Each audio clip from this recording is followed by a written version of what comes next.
virtual peace. Okay, recording in progress.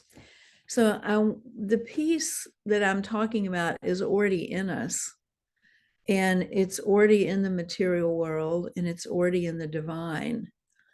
And for me, what I have experienced in earlier years was going into the quiet and finding a place where there wasn't any anxiety and there wasn't any thinking and there wasn't any planning and there wasn't any strategizing.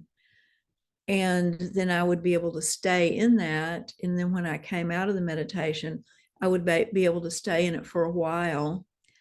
But it was pretty quickly that I would be back into the business of living, whatever the list was for the day, the list du jour. The mother, Sri Aurobindo's partner in Pondicherry, says that we spend a lot of our energy on what she calls surface strategizing.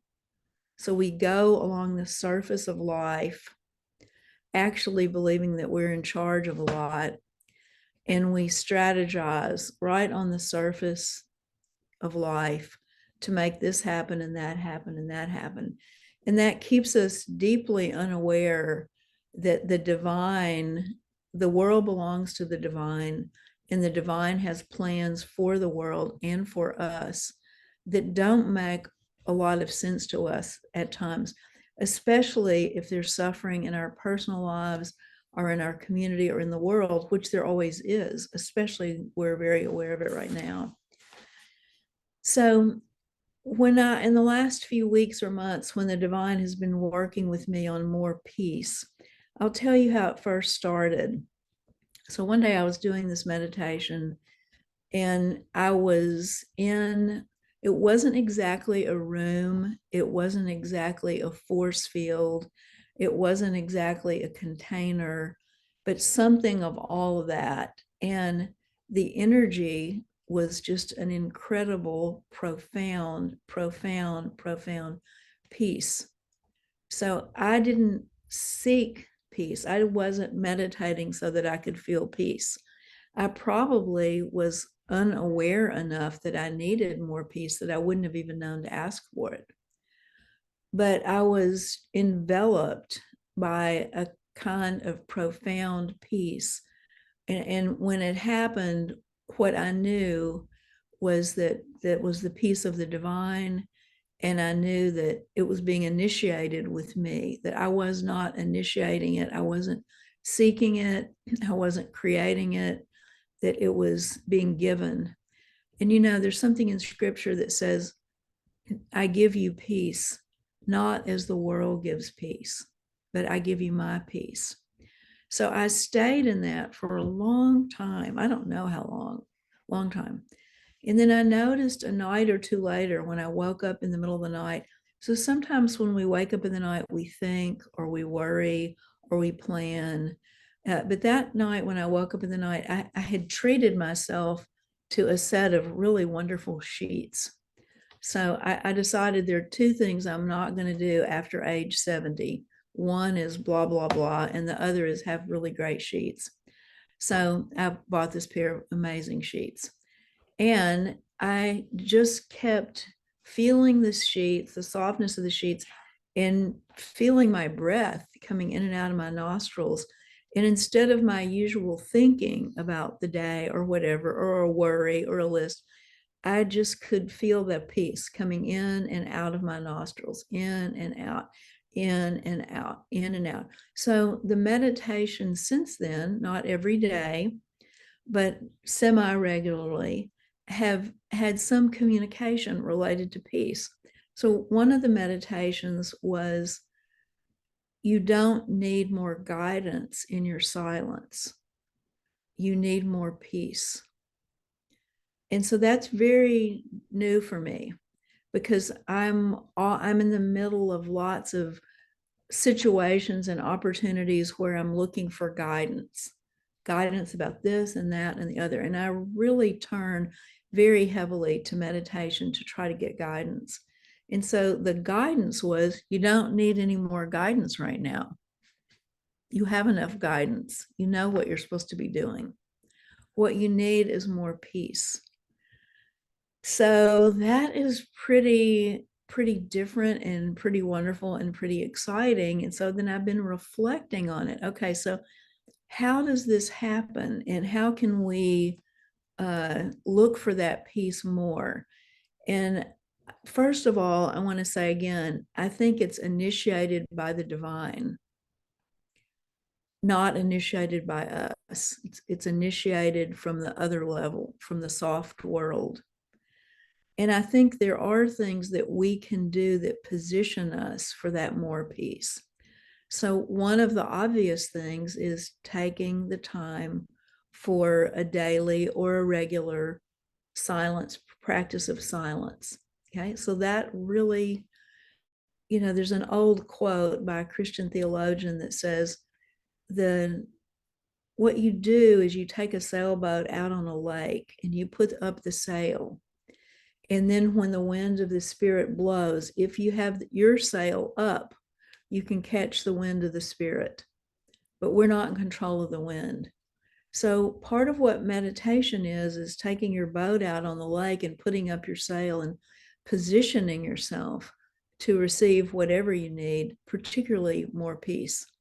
So the first thought that I had about how is silence a gateway toward more peace is to do what we're doing and try to support each other in a daily prayer practice. The other thing is I am stunned by the ongoing nature of the divine updating our belief systems, our theology, our understanding. So I think a lot of where we lose our peace is that we have an unbelievably intricate set of rules, beliefs, and guidelines about reality. And a lot of them are a mess, a real mess. And we are running our lives on programs that some of them we set up when we were 3, 4, 5, 6 years old. Some of them we set up later. Some of them we set up last week. And some of these programs or belief systems are actually in harmony with the divine's view of the world. And a lot of them are not. So part of what happens in the spiritual growth practice is that we are continually updating our beliefs, because the beliefs that we have right now are not spiritually rich enough to contain the experiences and the understandings that God is going to give us in 2024. The container is not big enough. No matter how wise and loving and mature you are going to be given more on the journey than your current beliefs can understand and can contain. So the first thing is a spiritual practice. And the second thing is the updating of beliefs. So if I am anxious about something that is destroying my peace, not always, but very often, it is because my belief about that situation, whatever the situation is, that my belief is incorrect, misshapen, not mature enough, not big enough to hold the situation. I'll give you an example. This is a small example. So I've been incredibly busy for the last 4 months. And at the same time, I've been getting really strong messages to not strive and to have more quiet. So I've worked in that really busy 4 months. I've worked to have 2 or 3 hours a day that's not structured with anything. Now, I have failed at that a lot, but I have also done it a lot. And I know that that's my new home base. I'm not able to pull it off all the time, but I know it's my new home base. So about 10 days ago, I flew to New York to hear my spiritual teacher, Swamiji, play a music meditation concert at Carnegie Hall. And that's a lot of chaos to pop on a plane, run to Carnegie Hall, and pop back. And then as soon as I got back, Lama Tenzin was here from India with his helper, staying at my house for 4 nights doing fundraising. So it was a really jam-packed week. And I took Sophia Saeed, the executive director of the Interfaith Center, and Lama Tenzin, who runs this incredible orphanage. I took them on a 24-hour retreat. And I realized I am in the presence of two people who I think are two of the world's baby Mother Teresas. And they both needed rest even more than I did. So my belief was we're going to go up there, we're going to all rest, we're going to all share equally in the workload, and we're going to all get renewed and all go back home, we're rested. But that was my belief. And that was also my rule. That was my expectation, my rule, and how it was going to be.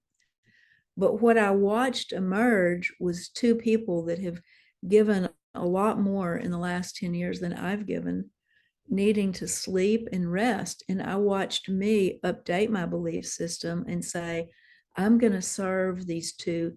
I am in the presence of Mother Teresa 1 and Mother Teresa 2. And I am going to cook. I am going to clear the table. I'm going to load the dishwasher. I am going to provide hours of sleep and rest. And certainly they help. They would have done anything I asked them to do. But I just changed my belief system because the reality that emerged in front of me was so holy. And the conversation between this woman born in Pakistan, this man born in India, this Muslim, this Buddhist, and Lama Tenzin's associate is Jewish. They all could speak Hindi. They had brother-sister fights in Hindi. It was beautiful stuff. And I shifted my belief. I shifted my role. And I found peace in that. If I had not shifted my belief, I would have been irritated and aggravated and telling people what to do and all that. So that's just a little tiny example of our beliefs. There was sacred stuff happening in that room that was beyond my understanding. I literally couldn't understand some of the language. I couldn't understand any of it. But there was stuff going on that needed to be honored. So I found peace by updating my belief system. So 3 things: a spiritual practice like meditation can position you for peace, updating your belief system constantly. And anytime you're really mad or really anxious, asking, what am I thinking? And then the third thing is there are places, physical places on the earth, and you all have been to them before. Physical places, I'm checking the time, we're doing fine. Physical places on the earth where we just find peace because there's more peace that is loaded into certain places and more peace that we particularly relate to. So let me just look at my notes and see. Okay, so 2 other things, and then we'll do our silence. There's a writer that some of you all have, a spiritual writer that some of you have read named Connie Kaplan, and one of her books is about color. And she understands the color aqua to be the color for healed thought. And so in the middle of all this shifting gears around more peace, I kept dreaming at night 3 shades of the color aqua. And she says that aqua is an anti-inflammatory color. And even staring at the color aqua can de-inflame your thoughts and your beliefs. So as you're going into this gateway, into silence and into more peace, the color aqua and even looking at it can help calm down some of our inflammatory and irritated thoughts.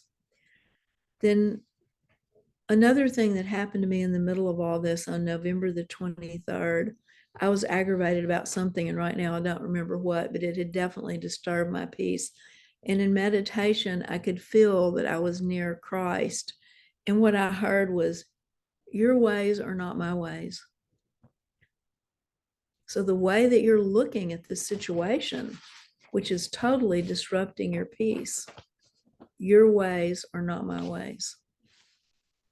So that's just an example of updating our beliefs to realize that the divine, even in the things that we're so mad about or scared about or aggravated about, that the divine has the divine's own ways in the middle of all that.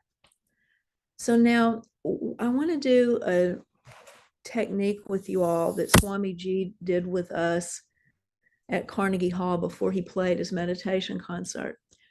He said, I'm going to play this meditation concert and it's medicine for you. And this, I'm going to go into your physical body with this music, into your nervous system, and give you healing and transforming medicine.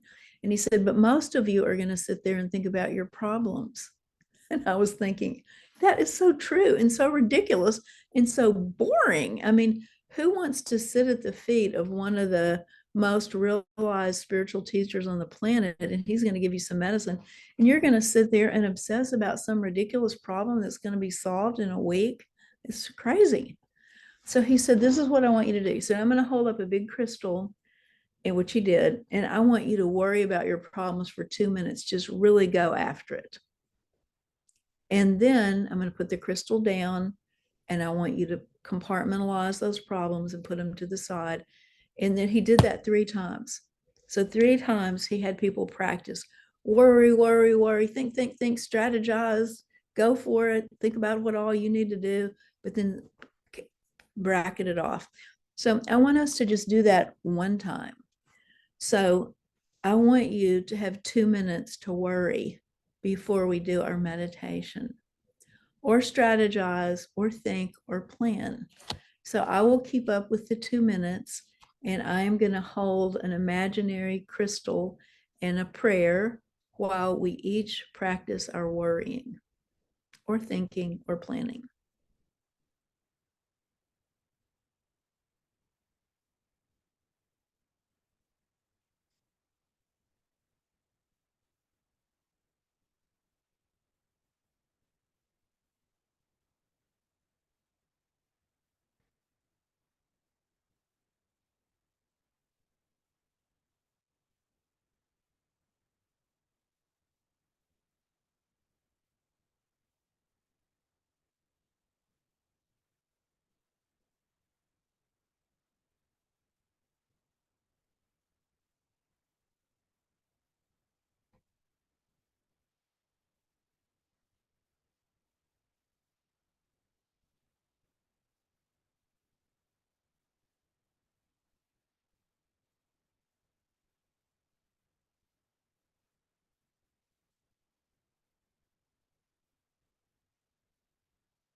Amen. So now I want you to take the worries to the best of your ability and move them over.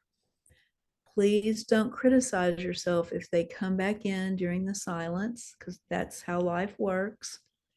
But just practice moving them over and going back to the technique that you already are using in your meditation. Being gentle with yourself to return to your focal point in your technique and your meditation practice.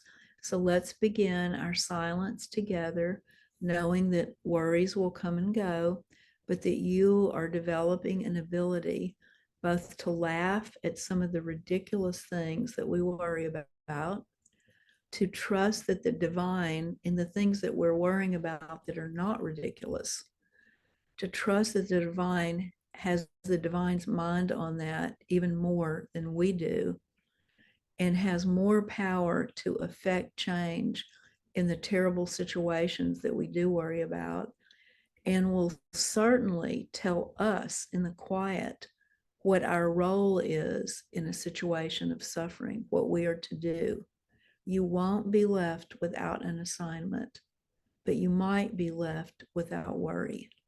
So let's bracket it off. If when it comes back up, gently move it.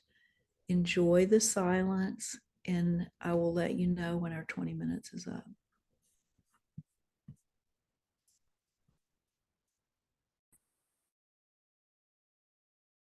Spiritual work, there's a certain type of spiritual work and spiritual growth that can only be done when we're in a physical body. There's a certain type of spiritual growth that the angels can't do and that we can't do when our soul is not in a body and resting in God. And we have that opportunity to deal with anxiety, to deal with limitation, to deal with possibility, to deal with listening for guidance, to deal with service, to deal with complicated other humans and complicated situations. And so to physically be in a body is it's a huge gift and a huge opportunity and a burden and a challenge and a wonderful thing.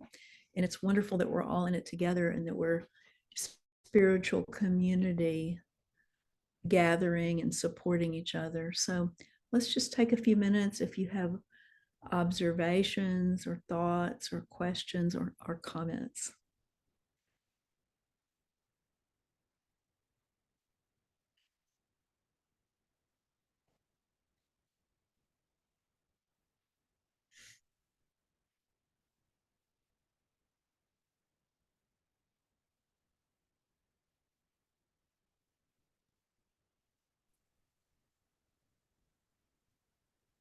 I'd like to say thank you for the wonderful opportunity to help me realize how much of my life is spent about worrying about things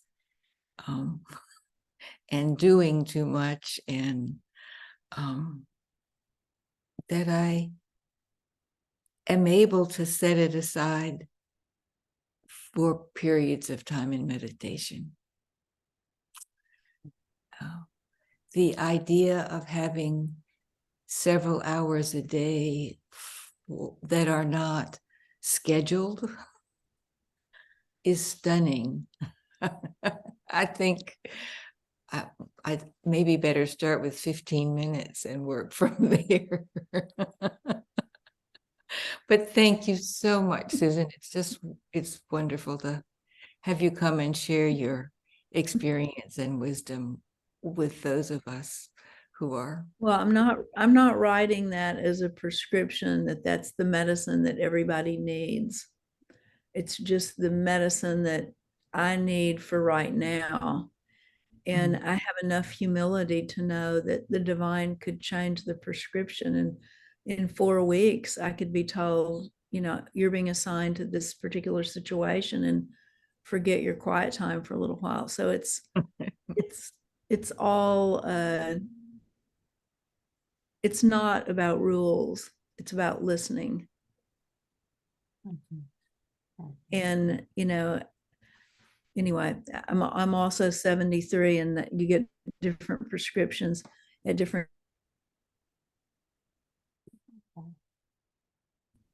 So, Catherine, I think it's beautiful to have observed the busyness and the worry.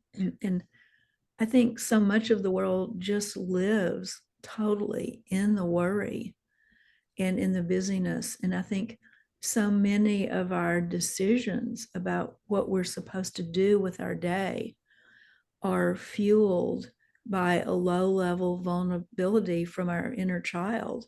And that there's a little motor in there that's really making a tremendous number of the decisions about how to live that day. And I'm grateful for you to have the opportunity to just reflect on it. Other comments or observations?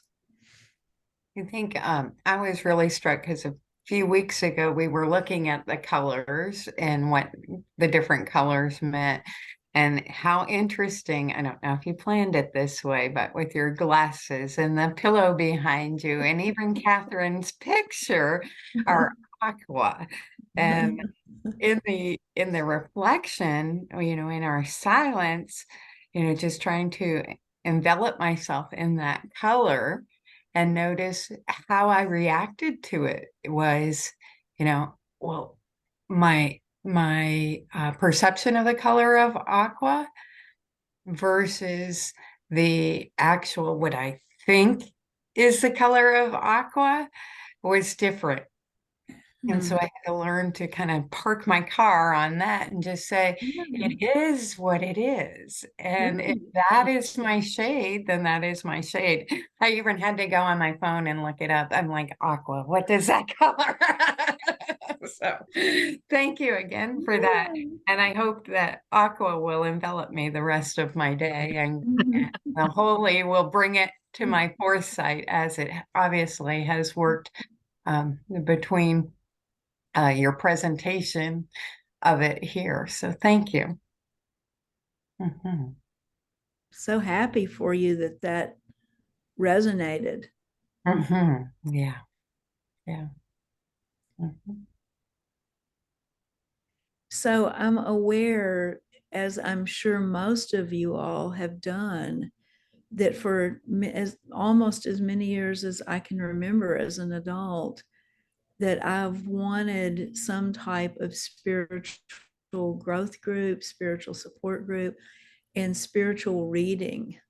And Mhm. so reading and being in a group are ways that our belief systems can keep getting updated, Mhm. especially if you're reading scripture or spiritual writers that know more than we know.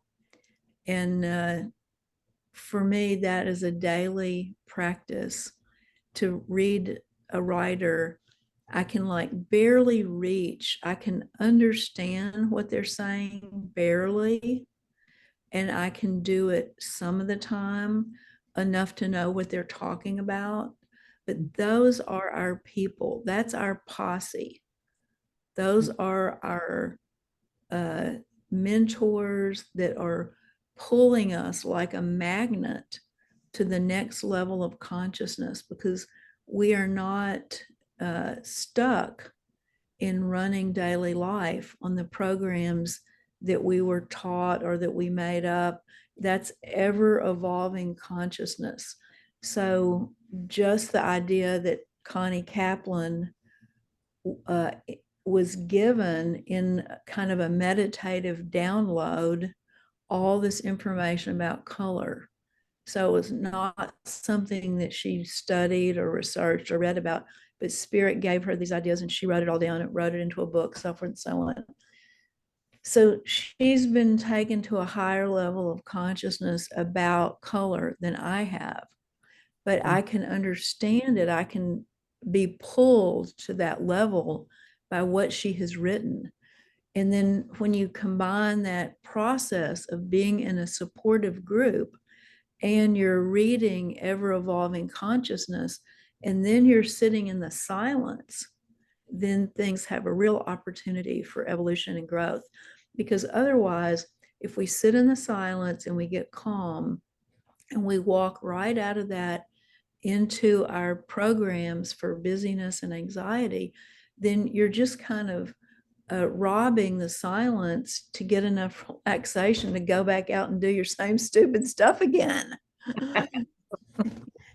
And that's not exactly the plan.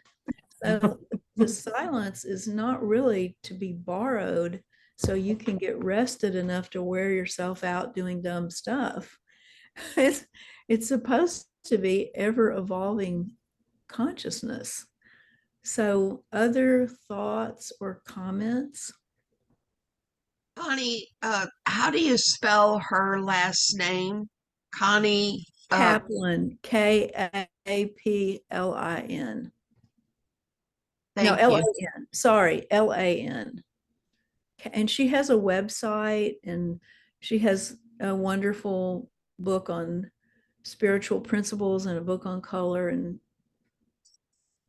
it's fun to study her with a little group, get some friends together that are interested and work through her stuff. Mhm. Thank you so much. Other thoughts, comments, and observations?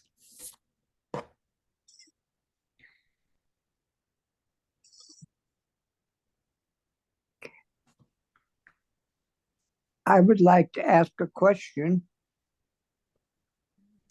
How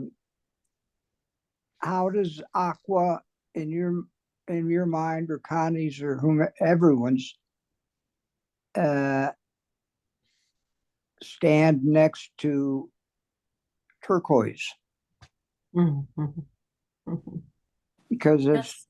some of us know, or perhaps everyone, turquoise in the Southwest particularly is a very, I would say, sacred color Mhm. for well, whatever sort of mix you want to call the Southwest. But I'm open to definitions here. Well, it's a beautiful question. I don't know the answer. I'll tell you the little bit that I do know. I would assume that the color vibration is the same medicine, that aqua and the turquoise are the same kind of medicine for the body and the soul, that they both have to do with healing thought and having our thoughts become not inflamed and more balanced and more loving. But perhaps better than I do, because you're interested in turquoise, that there's a whole field of spirituality that works with gems and the energy and the blessing that comes from gemstones. I know very little, almost nothing about it, except that it exists and that I believe that it's healing and helpful.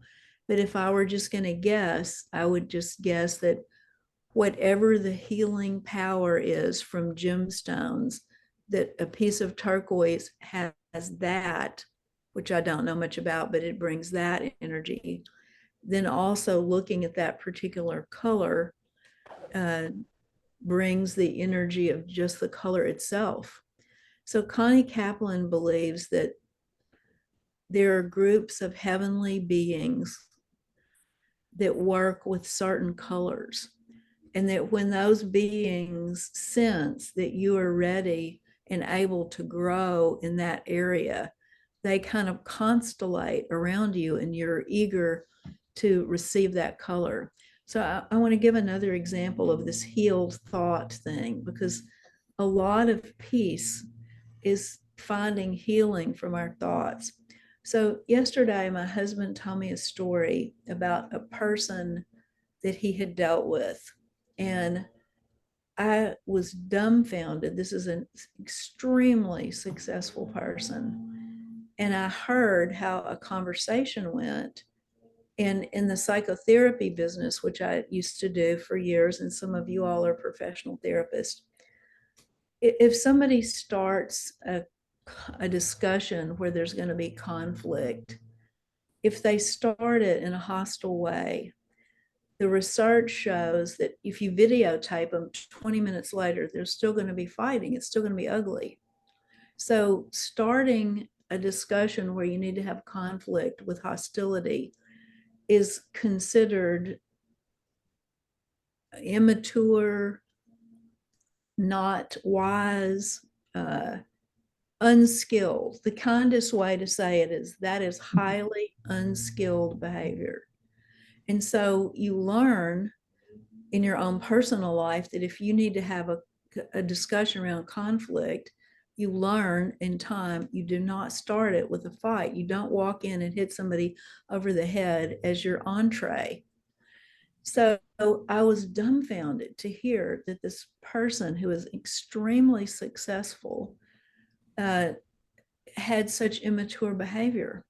So when I heard it the first time, I could feel my inflammation of like, That's ridiculous. How can they get away with that? How could they possibly be this successful? That's just blah, blah, blah. But as I sat with it in the silence, I could hear the anti-inflammatory thought of that's just all that is unskilled behavior. That doesn't mean they're a bad person. It doesn't mean they can't learn it. They could learn it next week. It doesn't mean they won't evolve. It's just a developmental place that they're in their journey of their life. So that the thought system went from judging them and reacting to acceptance of that's just a step in the process. So part of peace is allowing your belief system to gradually evolve and then having enough silence to take that in so you can walk through that doorway from the silence into more peace. And then I think what happens is I think we experience deeper levels of peace and we experience it for longer and we can carry it out in the world for longer. And that it starts to feel like who we really are and it starts to feel like our home base. Now, I'm still not very good at this. I'm not going to be able to go through my day to day all day and stay in peace. I'm probably not going to be able to stay in it 50% of the day. But if I could stay in it 40% of the day, 2 weeks before the holidays, that would be a miracle.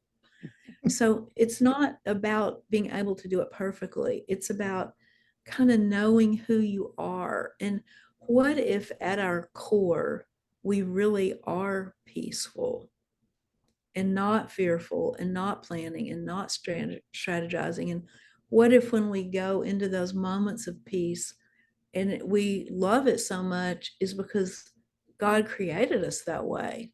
This is not something abnormal that we're shellacking onto ourselves like my lipstick. It's who we actually are at our core. So let's have another thought or comment before we do a closing prayer. Or 2 or 3 thoughts and comments.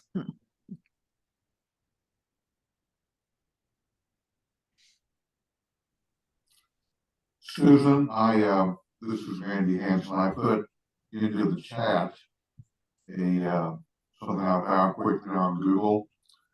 And it's interesting, a beautiful coincidence to me that you're talking about inflammation being turned off. And the hex code for aqua is OOFFFF. No, no. You're making that up. Oh, you can check it. You can check it. You're teasing the group. Oh my goodness. Well, there are no accidents, are there, Randy? Thank you so much. You bet. And laughing helps the anti-inflammatory stuff too. Yep. So another thought or comment before we say goodbye for now?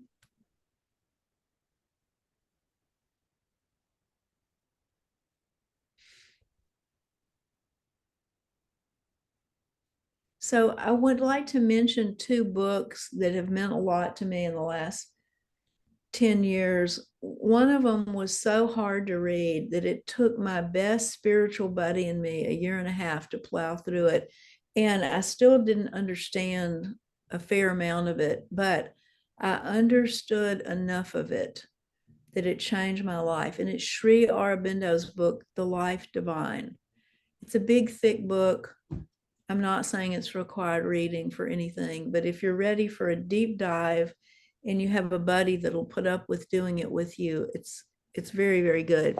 Then Sri Aurobindo had a colleague who was called the Mother. And this little book of hers, The Sunlit Path, is absolutely wonderful. And so it's my little daily devotional book right now. And then she has a couple of simple daily devotional books, and Amazon will ship these things to you from India to your house for under $4 in 2 days. I know we're all trying to recycle our cardboard too. So anyway, I'm not saying these are the best devotional books because they're just what happens to have meant a lot to me in the last 10 years. And then also, I know most of you are very aware of Richard Rohr's books, and his daily devotionals are very profound. And his book, A Spring Within, is a book of daily meditations. And again, I think if you combine a spiritual growth group and some silence and something to read by somebody, you can hear that, sorry that there are mowers outside, but we can put on our Aqua. Something to read that is stretching your consciousness. All of that is a big blessing. So I will close us with a prayer, and I'll have to speak up over the leaf blower. Oh, Holy One, in this crazy, mixed up, beautiful world, thank you that we have you, each other, silence, and people that have gone before us. Amen. Amen. Thank you for having me with you. Oh, thank you. Thank you, Susan, for coming. It's lovely. Thank you, everyone, for being here and joining. Thank you, Sister Deborah. Yes, thank you, Sister Deborah. Oh, you're back. Well, then, I don't have to. Still Oh, unstable, but I'm back. Okay. okay. Welcome. Okay. We hope we see you next Tuesday, 7:30 for 30 minutes of silent prayer. So thank you, everyone. We're all still unstable. We're just wobbling forward. Right, yes. Much thanks. All right. Okay. Thank you.